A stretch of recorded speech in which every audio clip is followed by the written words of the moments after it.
Hey, what's up, guys? This is Music Within Us, and I'm going to be reading Chapter 3, Tales by the Fire. This is Chapter 3 of the Trixie Treatment. Now, the reason that I am, now, this is the thing. I'm going to read half of this chapter, because for some reason, this recording thing is giving me a hard time on YouTube. So, if this continues, I'm going to have to find another way to post a video.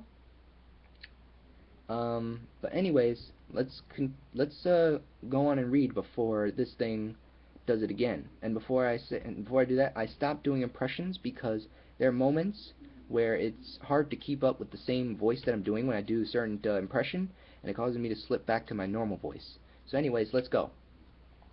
Hunger and cold had a tendency to vastly improve even the most meager meals. Despite her reservations about eating half the poverty-stricken magician's dinner, Applejack found herself almost reluctant to relinquish the remaining half. Trixie had watched Applejack eat half the can of peaches in silence, trying not to drool as the Earth Pony munched her way through what was supposed to have been Trixie's private treat. She was almost salivating when it was finally her turn to eat. "You seem almost as hungry as I am, and I missed my dinner and just got in out of a snowstorm. You sure you've been eating properly?" Applejack asked with genuine concern. "Hold on a sec, I'm going to take off these glasses. There's a glare off of it." Trixie did seem a little worse for wear. The cloak and hat somewhat covered it up, but her ribs were showing at certain angles, and her mane had not seen much in the way of care. Replied Trixie, her eyes closed in ecstasy and her tail swishing happily back and forth as she ate. I didn't quite catch that." Trixie lifted the can telekinetically and emptied what little contents were left into her mouth. One loud gulp later, she grinned at her guest.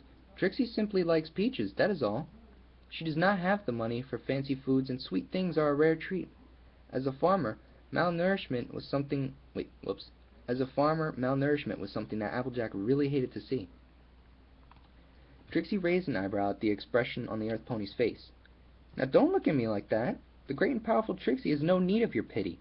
She's going to be the greatest magician in all Equestria. Once Trixie makes it, then the bits will flow in like a river."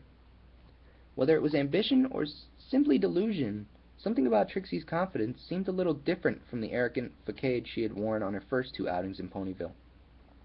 Applejack stumbled over her words for a moment, and found herself unable to meet the blue unicorn's fiery gaze.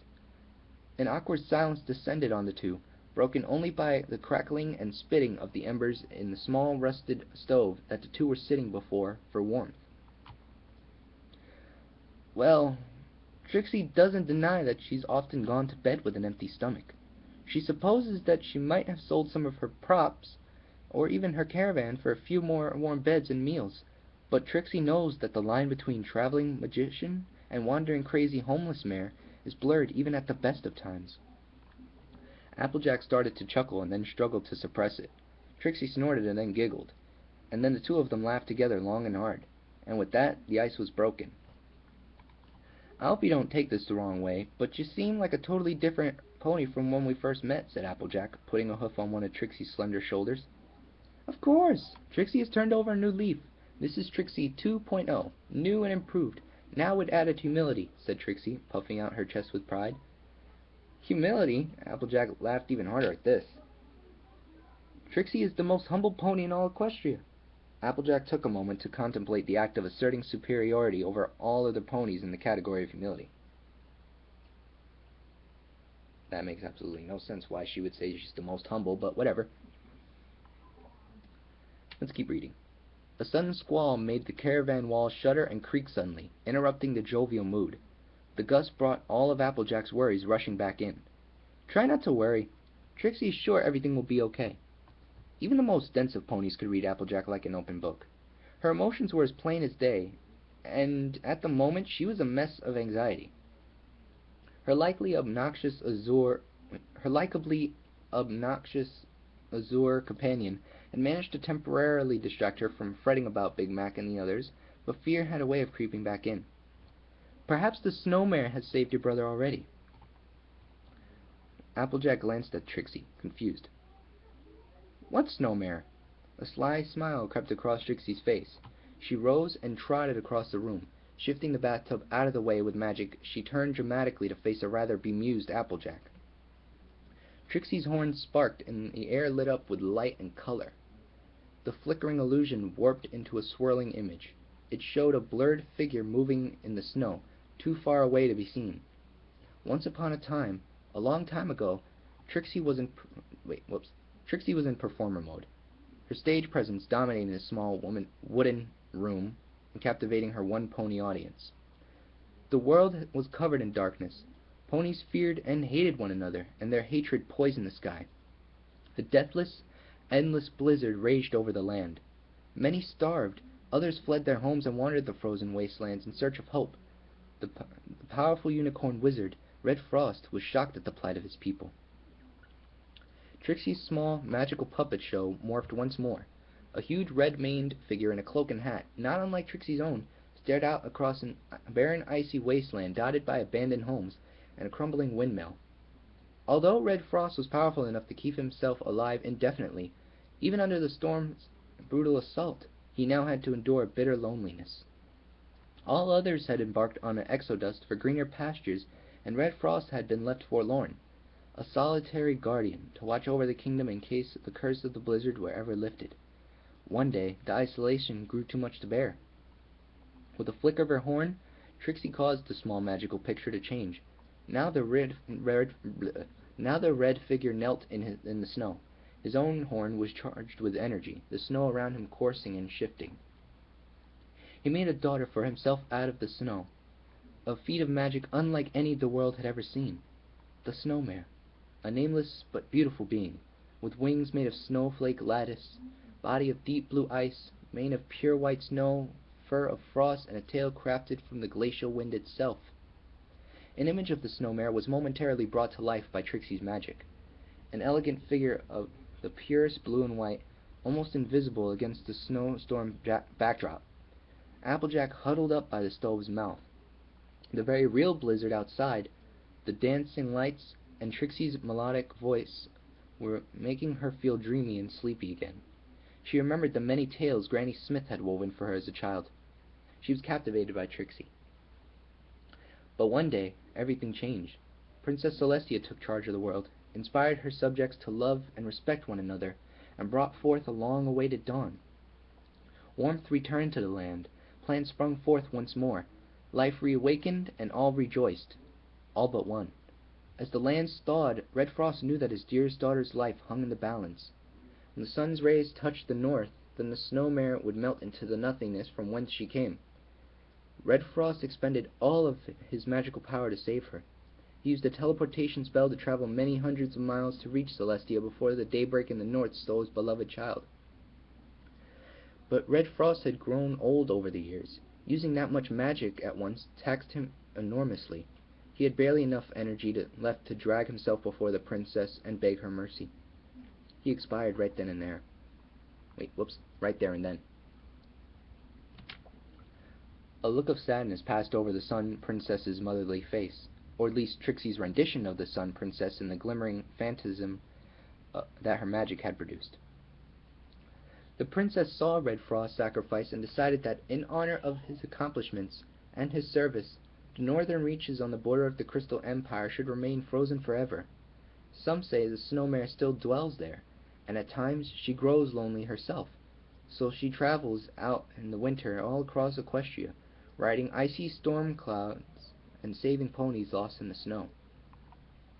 Trixie laughed heartily. Now Trixie usually isn't one to buy into this childish nonsense, but a few months ago the great and powerful Trixie made the long and arduous journey to the north in hopes of amazing some of the ponies of the newly reappeared Crystal Empire. Trixie ended up getting lost along the way. No fault of her own, I assure you. Some pony must have sold her a dysfunctional map, because Trixie's navigational skills are unquestionably just as fantastic as Trixie herself. Applejack rolled her eyes at this, but continued listening intently. Trixie's caravan fell into an icy crevice, and she thought all was hopeless and that she was going to freeze to death. But she saw a strange figure coming towards her in the snow just before she passed out. When Trixie woke up, she was in an inn in the Crystal Empire. The innkeeper said she had been found lying outside their door, and her caravan with all her belongings was there too. But Trixie was sure all had been lost. The magic swirling around Trixie's horn had died down now, and the magician settled down by the stove once more. "So do you think it was the snow mare that saved you?" asked Applejack, keen to know more. "Maybe it was. Maybe it wasn't." Applejack paused and then frowned. "Wait a darn tootin' minute. Was any of that true?" "Nope, not a word of it," said Trixie meekly. "Trixie made the whole thing up on the spot." For a story she made up on the spot, that was pretty good. Anyways, back to the story. First that nonsense... Wait, whoops. I skipped a paragraph. Applejack had been jolted rather suddenly out of her dreamlike trance.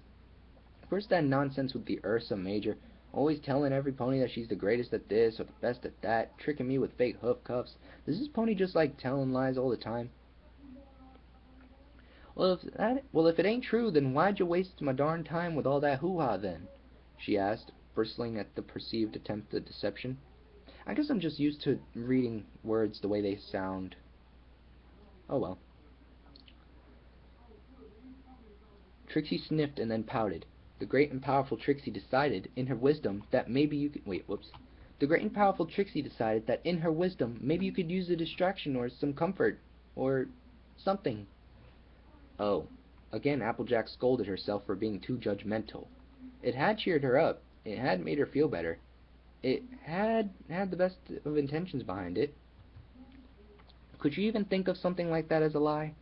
Applejack bit her lip. Trixie sat in silence, staring into the glowing coals in front of them.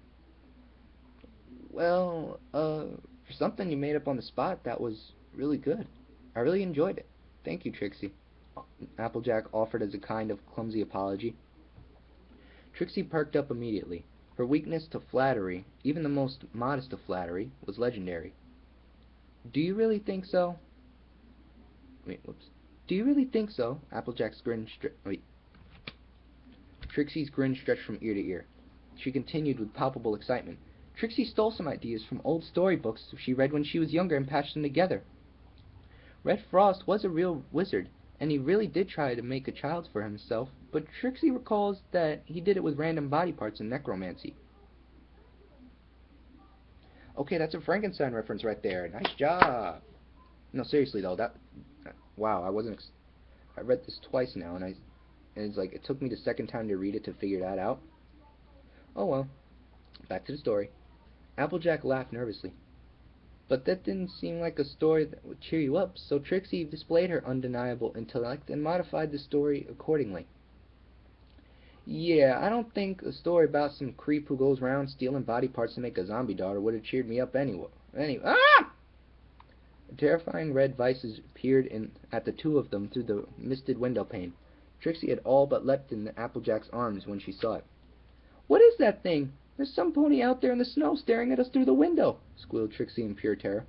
"Buh, buh, buh, buh," blubbered Applejack.